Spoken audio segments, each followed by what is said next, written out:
بسم الله الرحمن الرحيم والنجم إذا هوى ما ضل صاحبكم وما غوى.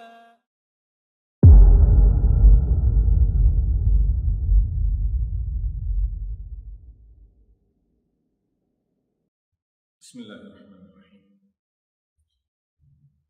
الحمد لله رب العالمين، والصلاة والسلام على أشرف الأنبياء والمرسلين سيدنا وحبيبنا ونبينا محمد وعلى آله وأصحابه وأزواجه ومن تبعهم بإحسان إلى يوم الدين، أما بعد.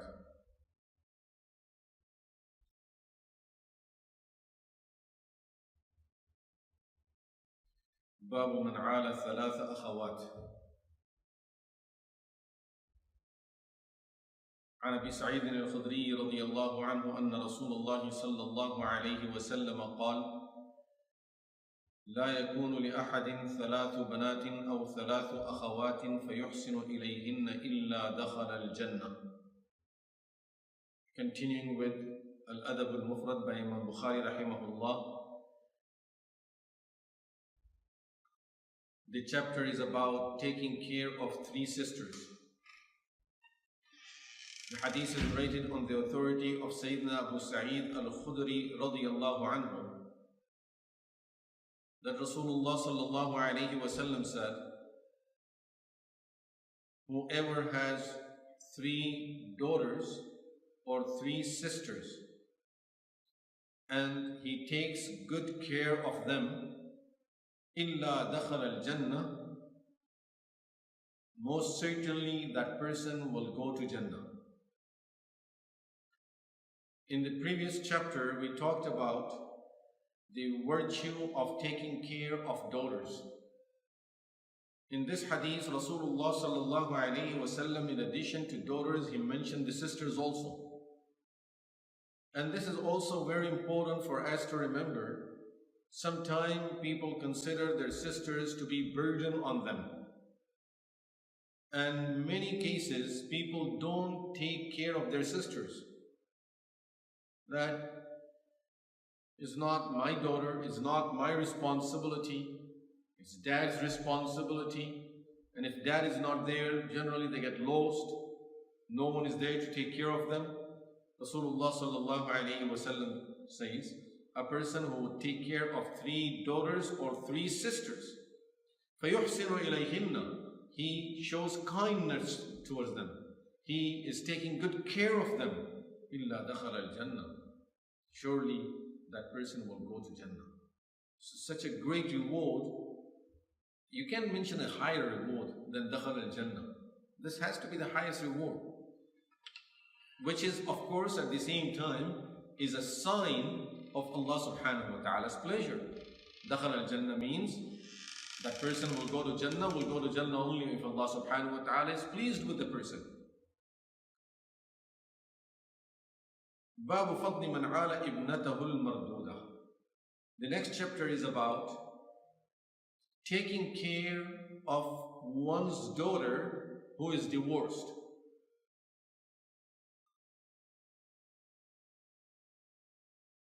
عن موسى بن علي عن أبيه رضي الله عنه أن النبي صلى الله عليه وسلم قال لسراقة بن جعشم: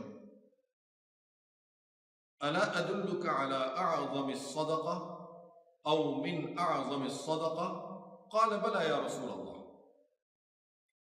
Rasulullah sallallahu alayhi wa sallam said to Suraqa ibn Malik ibn Ja'sham radiyallahu anhu that should I inform you of the most important charity, or he said one of the most important forms of charities? So I said, sure ya Rasulullah, tell me, what is that?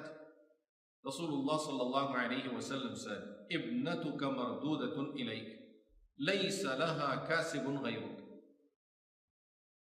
Your daughter that comes back to you, which means after being divorced, she has no one to provide for her other than yourself.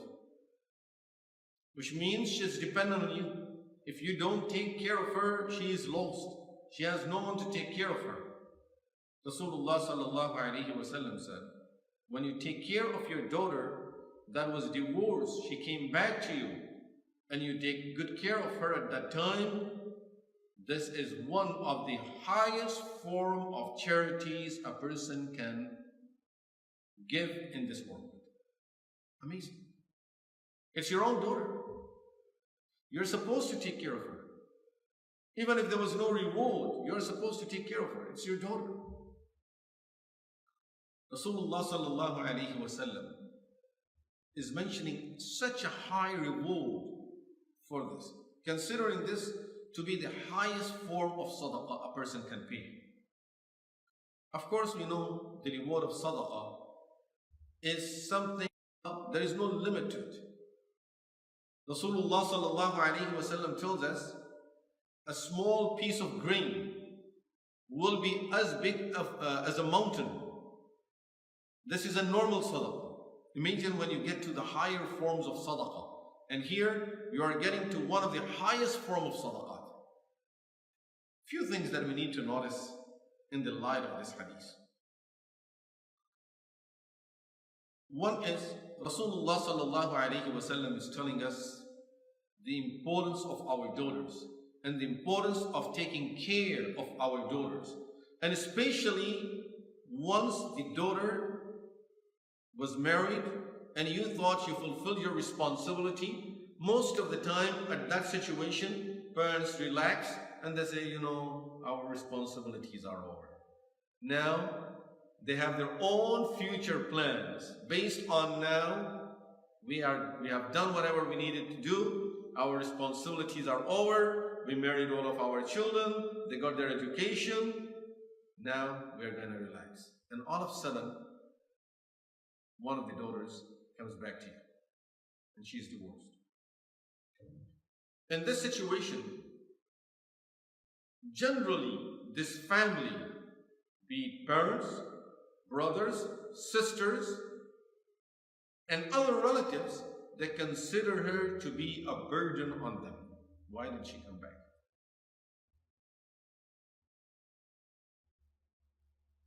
In today's time,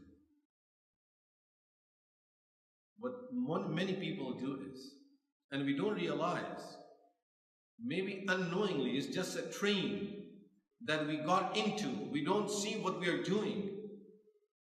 People train their daughters in such a way that if you ever get divorced, you be independent. A lot of people who are giving their daughters higher education, when you ask them, why are you doing this? If they have a good reason other than this,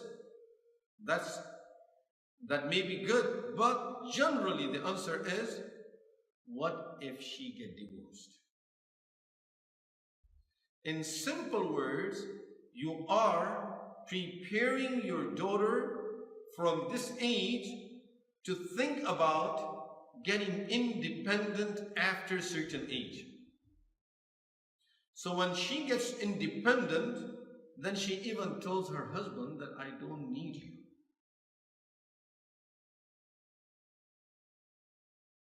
There is an age after which a woman feels that if I'm independent, my children are grown up, financially I'm strong, and especially if the husband is not as strong as her, then generally they don't need their husbands. It's something that we need to understand. That husband needs the wife doesn't need the husband. So in the early stages of the life, they both needed each other, so they were working together. Now when you come to the stage when one of the two doesn't need the other, then the whole lifestyle changes. The format of the life changes. And this is when most of the people start getting into difficult life situation. Because it's understood that I don't need you. So anytime I don't like anything that you're doing, I'm leaving. I'm on my own. In fact, I think even I'm leaving, it's an old statement that I just picked it up from the history maybe. Nowadays, I'm going to kick you out. I'll make sure you can't come close to this house anymore. And you won't be able to come close to your children anymore. This is when they are independent. So when one of the two parties is totally independent, doesn't need the other one, this is what happens. And of course, it could work from both sides. If the men feel, well, that I don't need my wife anymore, of course, it's going to create a situation in the house. Same thing when the wife feels, I don't need my husband anymore. So creating that mentality from the younger age, from the early age, that, your education is mainly so that when you grow up, you don't need your husband anymore. This is not a good mentality. This is not a good way of raising our daughters to think that way. The other thing that happens is Rasulullah sallallahu alaihi wasallam in this hadith said, لَيْسَ لَهَا كَاسِبٌ غَيْرًا. She has no one that would take care of her other than you. Which means if the daughter is divorced, then father, if her parents are there, they should take care of her this responsibility. They should take care of her. Same thing if there are brothers, parents are not there, they can't take care of her, then brothers are supposed to take care of her. So if brothers and parents are there, they are responsible. If they are not there, then the next person that will be closer in kinship, people who would inherit their father. If, say, father was alive and he passed away and he had no sons, who will inherit out of men? That man will be responsible to take care of this girl and be the daughter or a sister. This is how Sharia distributes the responsibility. But now what happens is, she will try to take the asset of her husband. That because of him I got into this situation, so now he has to pay for it. And for the rest of my life, he's going to keep on paying for it. Every country has different laws. Every country has different rules. Some of them have similar, but they have different details to the rules. Regardless of what country of the world the person is living, whichever country we are living in, we have to remember that for a believer, we must adhere to the hukum of Allah subhanahu wa ta'ala. When a person uses any system to take away people's wealth without their willingness, and Sharia does not allow it, yes, from the worldly point of view, legally you may be able to take something, but you will have to return it on the day of Qiyamah. It's not yours. There are different ways of pressuring people, of forcing people. A person is walking on the street, approached by a robber, at a gunpoint, he takes 100,000 away from him. Other person, he goes through some system where someone is misusing the system, and he's able to take 100,000. Same thing. The judge that is sitting up there, he doesn't know the situation. He has to judge according to the witnesses, according to the situation that is hearing, and according to the books in front of him. But remember, haram is haram. And a day will come when every person will have to pay back whatever he or she has taken against the law of Allah subhanahu wa ta'ala. When looking at this hadith, and especially Suraqa ibn Malik radiallahu anhu, this is a name that I can't pass this name without quickly reminding of who this Sahabi is. Most probably, those who study the seerah of Rasulullah sallallahu alaihi wasallam, by now you have a lot of different pictures and views are going through your mind as we take the name of Suraqa radiallahu anhu. This is the Sahabi who followed Rasulullah sallallahu alaihi wasallam at the time of the Hijrah. And then his horse, the feet of the horse, they sunk in the ground. And that happened to him 3 times.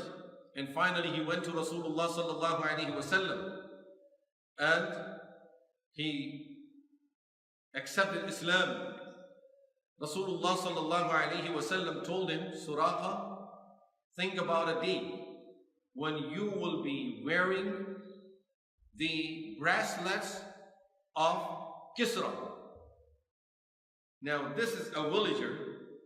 Rasulullah sallallahu alaihi wasallam is leaving Makkah Mukarramah, trying to escape with his life. His life is in danger. He has only one person with him to help him. Just one person with him.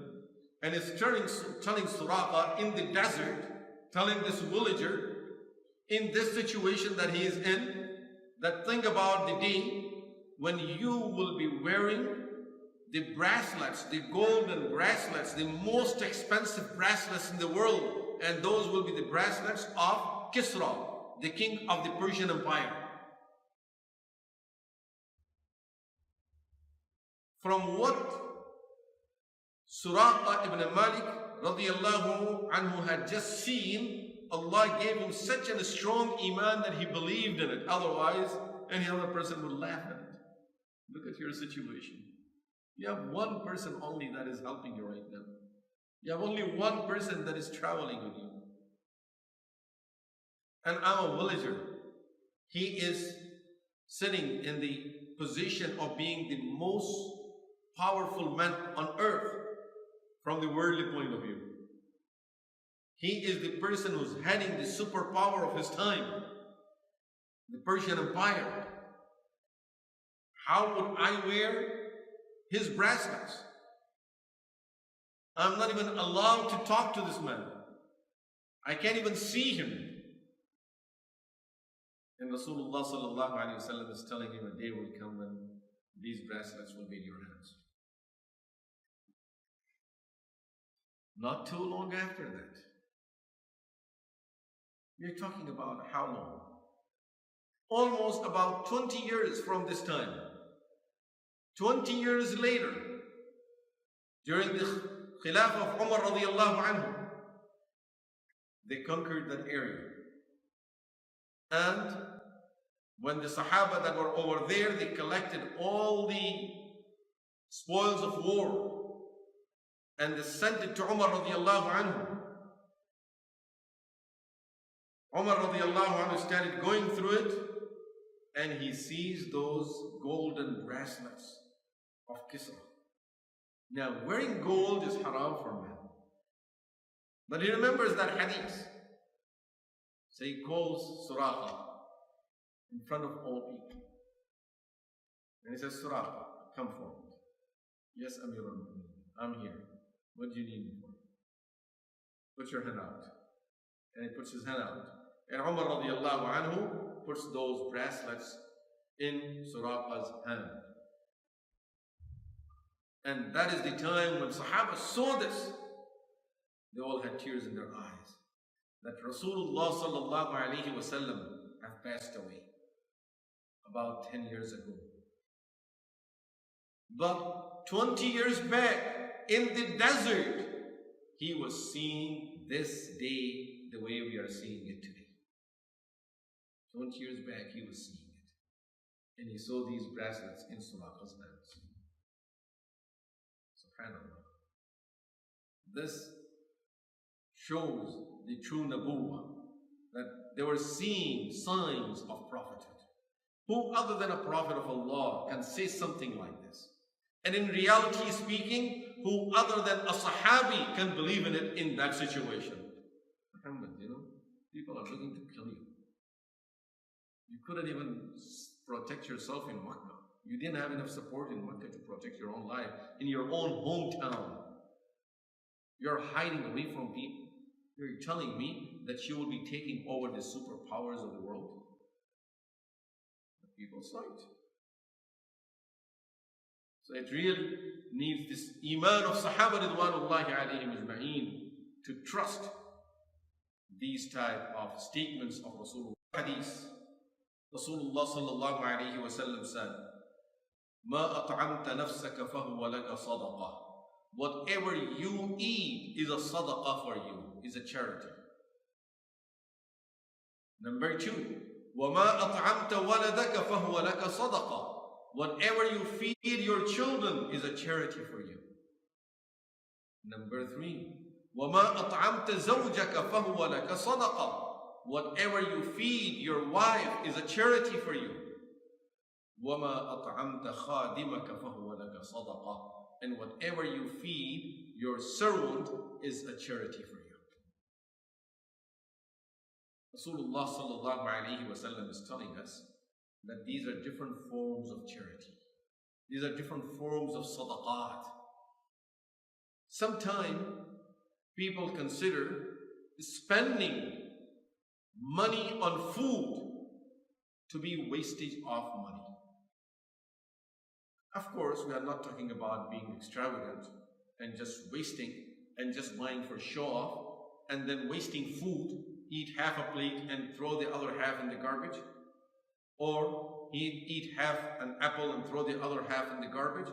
We are not talking about wasting money and resources, but things that you eat, that you would enjoy eating. This is sadaqah. Without overspending. It's not about, okay, now we heard a hadith that whatever money is spent on the food is sadaqah. Okay, eating from or going to the restaurant every day. We have to stay within our boundaries, within our limits. We have to understand that if I can save, sometimes we really need to do this. And we need to it's a lesson that we are just learning together. We need to practice this, that we feel like going to the restaurant. If we go to the restaurant, how much are we going to pay? Maybe we'll end up spending $200. How about today we will eat home and we will give those $200 in charity? We can go. But all of us as a family, we agree that instead of going to the restaurant and spending $200 over there, how about we spend $150? Okay, we'll eat at home for $50. So we'll spend $150 in charity. This is so that we can control our desire of always eating out. And this is important. It's not about, okay, I can afford it, so just every day, just spending, instead of spending $50, you're spending $200. This is not a good way of living. So we have to stay within our boundaries, within our limits. Yes, there is time when a person will say, okay, let's go out and eat. We'll go out and eat. But generally, whatever is the normal method of preparing the meal at home and having the food ready and everyone eating together as a family. So whatever good items we buy for our families is a sadaqah. There is another problem that we find in this situation. And that is, sometimes people consider spending money on the family to be a burden. But when they go out with friends, then they spend without counting. So with friends, $200-300, don't worry about it. That's fine, we're going to do it. But at home, even $50 is too much. This is not. Rasulullah sallallahu alayhi wa sallam is telling us that if you feel like eating a good food, you buy some good food. Sometimes there is certain type of food, it comes only during certain season. In some, only there is limited time period. And this is why it's very expensive. You feel like eating, buy it. Make the intention of sadaqah, that this will be a rewarding act for me, and I will get the reward of sadaqah. If I'm eating it, really I enjoy eating it. My children will enjoy eating it. My family will enjoy eating it. Buy it. Feed them. If you can afford it, let them eat it. It's only a food they will eat. So this is all considered to be a form of sadaqah.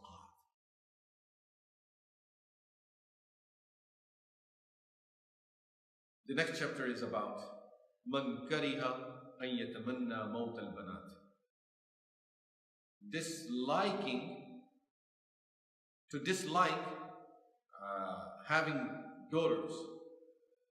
Uthman ibn al-Haris radiyallahu anhu rahimahullah narrates on the authority of Sayyidina Abdullah ibn Umar radiyallahu anhu أن رجلا كان عنده وله بنات فتمنى موتهن. A person was sitting by Abdullah ibn Umar radiyallahu anhu and he had many daughters. So this person wished that his daughters were dead. Difficult financial situation. Or people go through these type of difficulties, just like in our time also. A person has more children than he or she expected, considers the children to be a burden. Oh, now I have to spend this much on their education. How can I afford to send them to the college and then to the university and then marry them? That's a burden.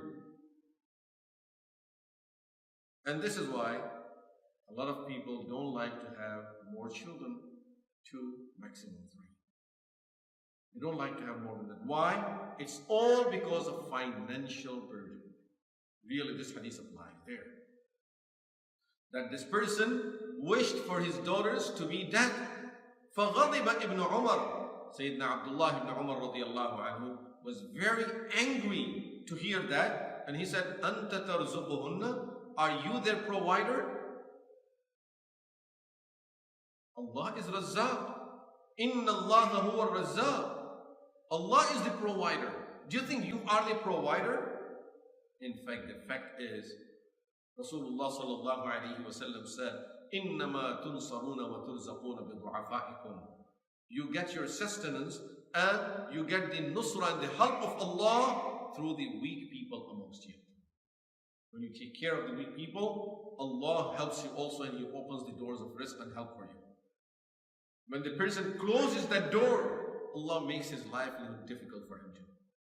Most of the people in our time are living with a lot of financial difficulty. Whereas in today's time, most of the people have more money than their forefathers did. They have more money than forefathers did. They have smaller families than their forefathers. But they are in more difficult financial situations than their forefathers. Why? You have more money. You have less responsibilities. Where the burden is coming from? Inna Allah huwa Razzaq.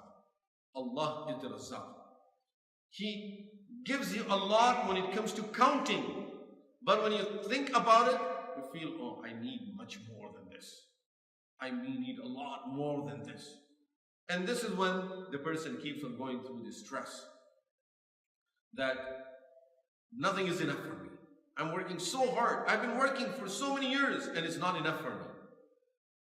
Nothing will be enough for the person if the person is not content with what Allah is giving him. So Rasulullah sallallahu alayhi wa sallam, Abdullah ibn Umar radiyallahu anhu, made a very important point here, and that is, don't think that you are Razzaq, that you are the provider. Again, sometimes we feel that we are the ones who are doing all of this. If I wasn't there, no one will have food. Oh, my family will starve. And let this person move out. And the family won't starve. This world will continue running the way it's running. And people will survive. And people will get what Allah has assigned for them to get. This is not going to change because of this man living or this man dying. It doesn't really change anything. It's only that we are deceived by shaitan, by the whispers of our nafs, thinking that I'm the one who's doing it. If it wasn't me, it won't happen. Everything is going to happen even if you are not there. You are not the one who's running this world. You are not the one who is growing the crop in the forest. You are not the one who's creating the fruit on the tree. You are not the one who is digesting the food in people's stomach. You can do that. Inna Allah huwa al-Razzaq. Allah is the provider. So having children, having daughters, having many daughters or many children should never be considered a burden. In fact, the fact is they are always a blessing. They are always a blessing. And through them Allah subhanahu wa ta'ala opens so many doors of help for us that we don't even realize. Don't go by counting the numbers, because Allah doesn't go by that. It's not about 5, now 10, now 15, now 20. Allah doesn't go by that. A person who has 100,000 is not enough for him. And there is a person who has only 100, not 100,000, just 100, and he feels I have a lot. Who makes this person feel this way and the other person feel that way? This is from Allah subhanahu wa ta'ala. Inner feelings are in no one's control. Inna Allah huwa al-basit. Allah subhanahu wa ta'ala is the one who opens up things, and al-qabid, and He contrasts things. He will control it. He will squeeze resources on you, or He will open up resources and will open up the needs also. There are people, and I have seen people like this. Some of you who meet people, who talk to people, you may know people like that. People who have over 1 million or sometimes millions. They have millions. And they need these many more millions. And they don't find a way of making another 2 million. But I need the other $2 million. Because this person who has $2 million, he doesn't want to buy a house that is for 100,000. He wants to buy a house that's worth $1 million. Then my factory is going to cost me another 3 million. So I'm short of $2 million right now. It's always, needs will always keep on increasing if a person will just keep on counting numbers. So don't go by numbers. It's the barakah from Allah subhanahu wa ta'ala. Children are always a barakah. And Allah subhanahu wa ta'ala, through them, puts a lot of barakah in the family, in the sustenance of the family, in the rizq of the family, in the help that this family gets. May Allah subhanahu wa ta'ala make our children to be a source of khair and rahmah always for us. And give us the tawfiq that we also consider our dependents, be it our children, our families, our brothers and sisters. May Allah give us tawfiq that we also consider them to be a source of rahmah. Spending on others and helping others is always a blessing of Allah. Really. A person who's just me, just for me, everything for me, doesn't know what brothers and sisters are going through, doesn't know what other people are going through. This is not a life. The true humanity is that if I have it, let me see if I can take care of someone. I can share with someone. I can help someone. This is the true humanity. And what can be greater than you have your own children, you have your own brothers and sisters that are in need, and you have close family members that are in need of your support, and you help them. This is the true barakah, and this is a true khair that Allah subhanahu wa ta'ala opened this person's understanding to realize that all of these people are a blessing for me. They are not a burden on me. وصلى الله تعالى على خير خلقه سيدنا ونبينا محمد وعلى آله وصحبه أجمعين والحمد لله رب العالمين. مولاي صل وسلم دائما أبدا